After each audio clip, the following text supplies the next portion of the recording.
Olá, certa vez eu estava falando sobre o maná, o alimento vivo que Deus deu para o povo de Israel quando eles saíram do Egito.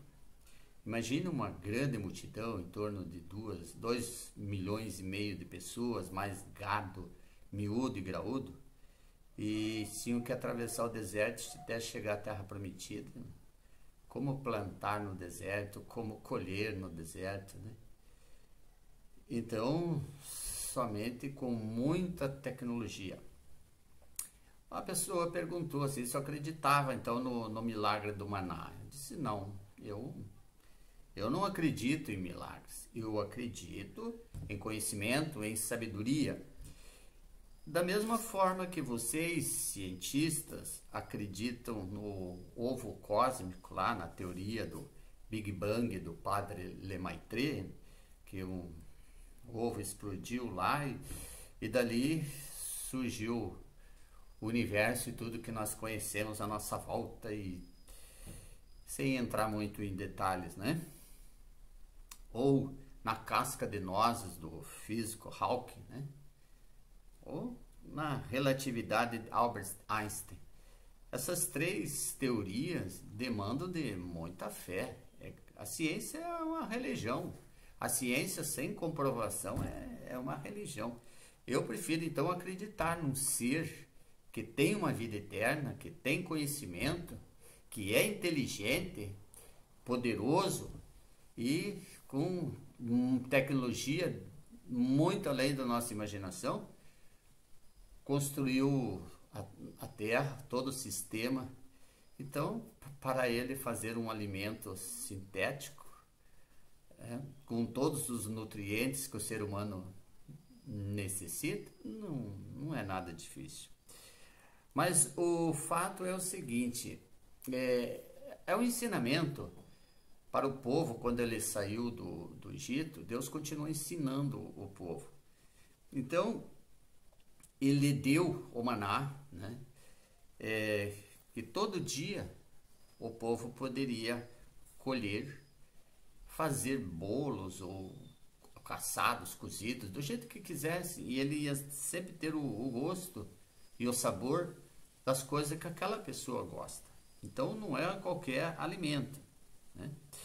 E no capítulo 16 do livro de Êxodo, de 14 a 30, diz o seguinte: E quando se evaporou o orvalho que caíra na superfície do deserto, restava uma coisa fina, semelhante à escama fina, como a geada sobre a terra. Então, já veio até envolvido, né, uma embalagem, a embalagem que capacitava de cair das nuvens até a terra sem se estragar ou danificar. Exatamente como se fosse neve, né? Vendo os filhos de Israel, disseram um aos outros: Que é isto? Pois não sabiam que era. Disse-lhes Moisés: Isto é o pão que o Senhor vos dá para vosso alimento. Então é um pão. O maná é um pão. Eis que o Senhor vos ordenou: colhei disso cada um segundo o que pode comer, homer por cabeça, segundo o número de vossas pessoas. Cada um tomará para os que se acharem na sua tenda. Então ficou a responsabilidade de cada líder de família, o chefe de família, e colher o maná. Assim fizeram os filhos de Israel, e colheram uns mais, outros menos. Porém, medindo-o com o homer, uma unidade de medida de Israel, não sobejava ao que colhera muito, nem faltava ao que colhera pouco, pois colheram cada um quanto podiam comer. Então imagine as características deste alimento. Certamente é o pão dos anjos, o alimento dos imortais. Disse-lhe Moisés: Ninguém deixe dele para a manhã seguinte. Ele disse: não precisa se preocupar de guardar esse alimento, porque ele vai estragar. Porém, alguns levantavam lá né, e guardavam para o dia seguinte. E o maná estragava.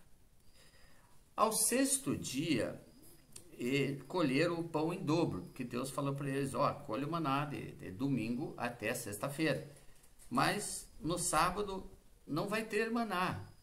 Simplesmente na sexta-feira vai ter porção dobrada, vocês colhem 2 vezes, para a sexta-feira e para o sábado.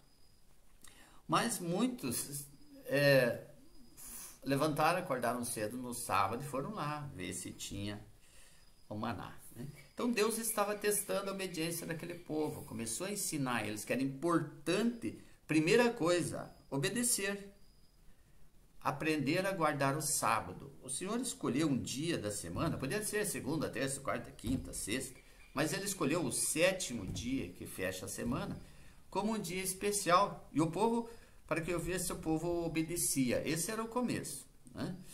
Então, hoje é comum, não, o sábado foi trocado pelo domingo. Quem tem autoridade para fazer as coisas em lugar de Deus? Eu não conheço ninguém, nem Jesus Cristo fez isso, de mudar o sábado pelo domingo, muito menos os apóstolos ou o falso apóstolo Paulo de Tarso, né? Tinha autoridade para fazer isso. Quem fez isso foi os romanos, né?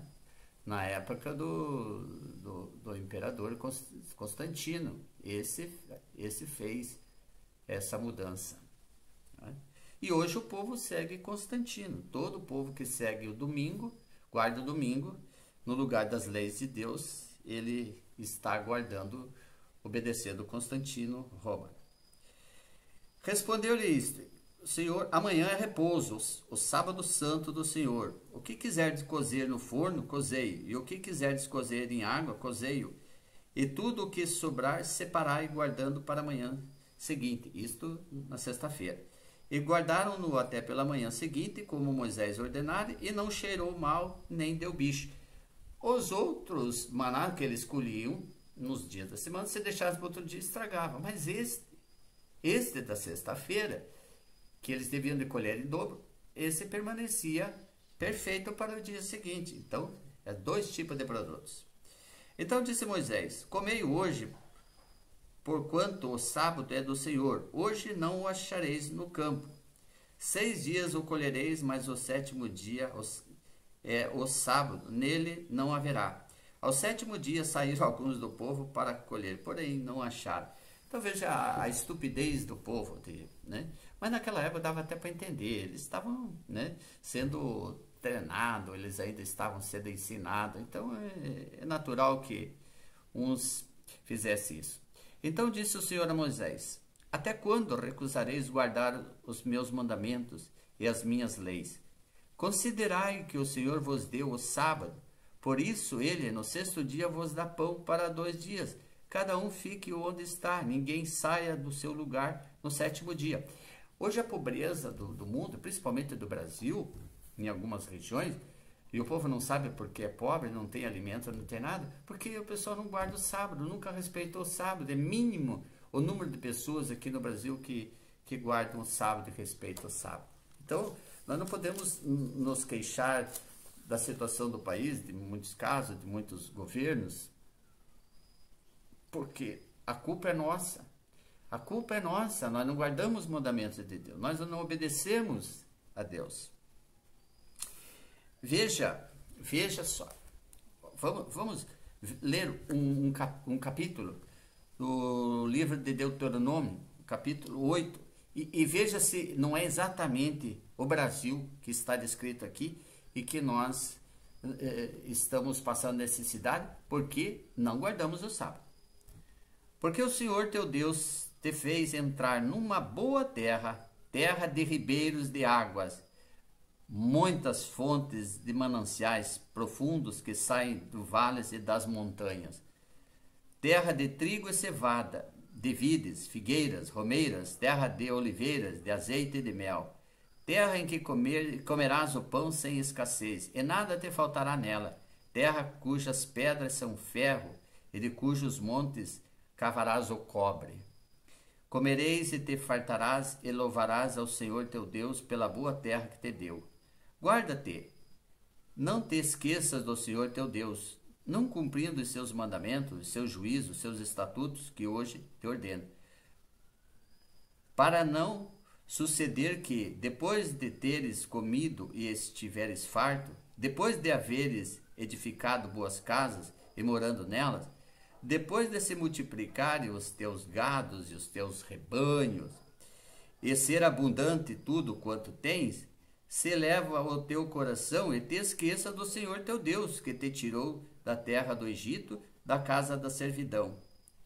Se te esqueceres do Senhor teu Deus e andares após outros deuses, e os servires e os adorares, protesto hoje contra vós outros que perecereis, como as nações que o Senhor destruiu de diante de vós, assim perecereis, porquanto não quisestes obedecer à voz do Senhor vosso Deus.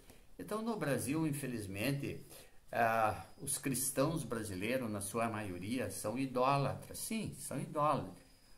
Têm seguido 3 deuses, Pai, Filho e Espírito Santo, mais a Rainha dos Céus, né? E ainda mais de 10 mil santos e santas de todo tipo e espécie para tudo que é coisa. É igual o panteão dos romanos. E em lugar de adorar ao único Deus. Esse foi o ensino. Ô Maná, se estamos passando necessidade no Brasil, guarda o sábado.